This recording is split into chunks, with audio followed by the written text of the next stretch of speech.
So why do people normally have money problems? The following are three main reasons people have money problems, and likely in the following order. Number one, ignorance. Many couples or people are financially illiterate. They were simply never taught the biblical principles of money management. So there is hope. Number two, greed and selfishness. They live beyond their means. They are not willing to live in, drive, or wear what they can really afford. Many of these people are feel they are just too poor to tithe. Consequently, they live their lives without God's promised wisdom and his blessing. Number three, an unfortunate tragedy. Serious illness without adequate insurance, being abandoned by a spendthrift marriage partner, a natural disaster, major financial loss not of your own doing. Well, enough of the problems. What can we do to help solve? Well, learn all you can about money management and practice what applies to your family situation. Read books, attend seminars, talk with those who know what's going on. Pray for God's wisdom and his blessing.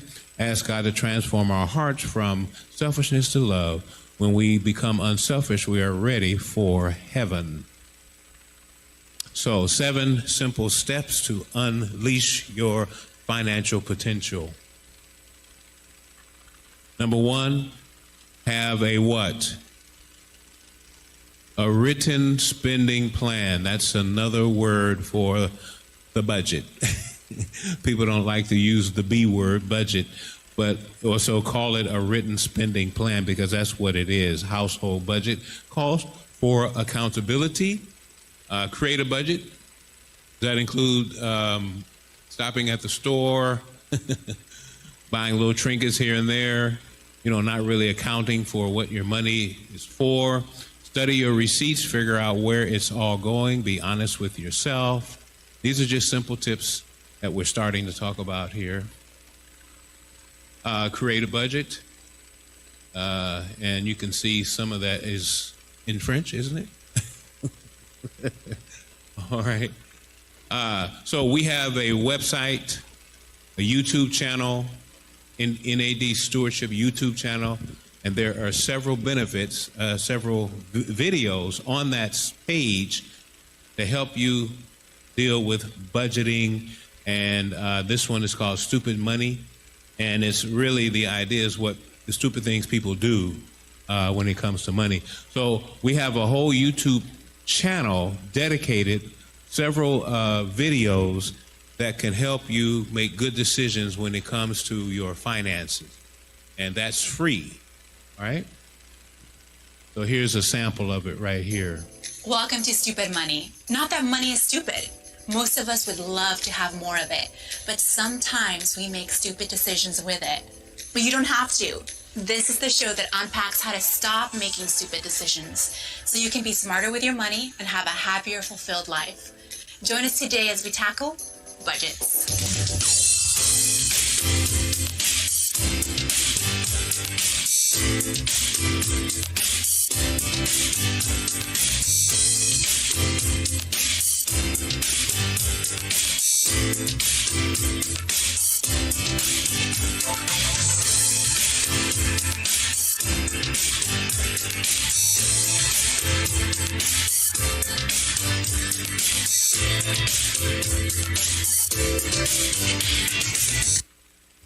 If I would have had a budget or committed to a financial plan, I wouldn't have wasted so much money on that.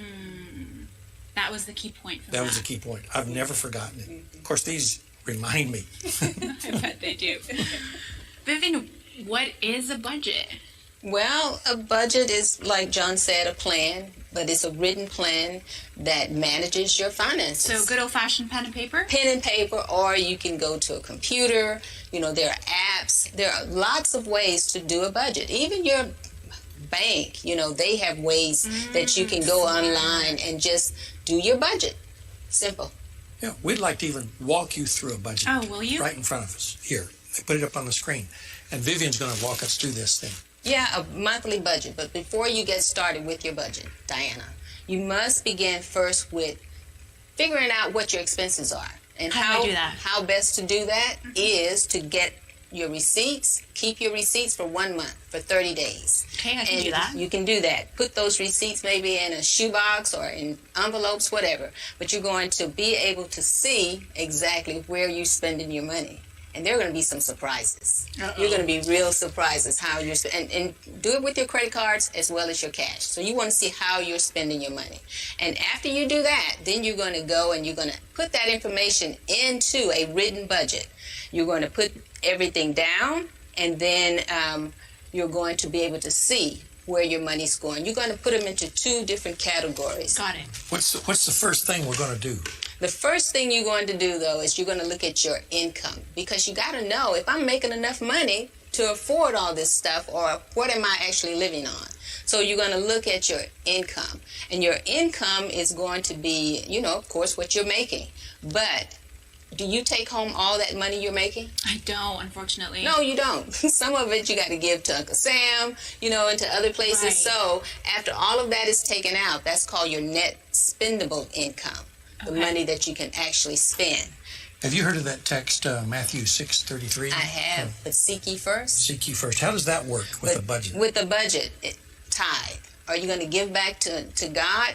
So first off, you're going to give back to God. And so seek ye first the kingdom of God, and all these things will be added unto you. After you return back to God, that first 10%, the rest of it he's going to take care of. So what is this row of numbers right here? This row of numbers he's speaking of is talking about the various percentages that you're going to allocate to the various expenses. So this is a budget based on percentages. It's a budget based on percentages. But if I don't have enough money to fund all these at that level, what do I do? You have 2 levels of expenses: fixed expenses, which is what? House payments, Okay. your mortgage, Utilities. and then your not your utilities. Those are variable because Okay. they change from time to time. So from your fixed expenses, you're going to put in those numbers, and then your variables are the expenses that will change. That's where you can make changes if you don't have enough money. So Vivian, how long is this type of budget going to take me? It's only going to take you about an hour to an hour and a half to put this information in, John. Now, what do you do for a living? You're an accountant, right? I'm an accountant. I'm a preacher. Is that because I can download it, or can I come to your office and say, will you help me with this? Yes, John. I will help anyone because this is so important.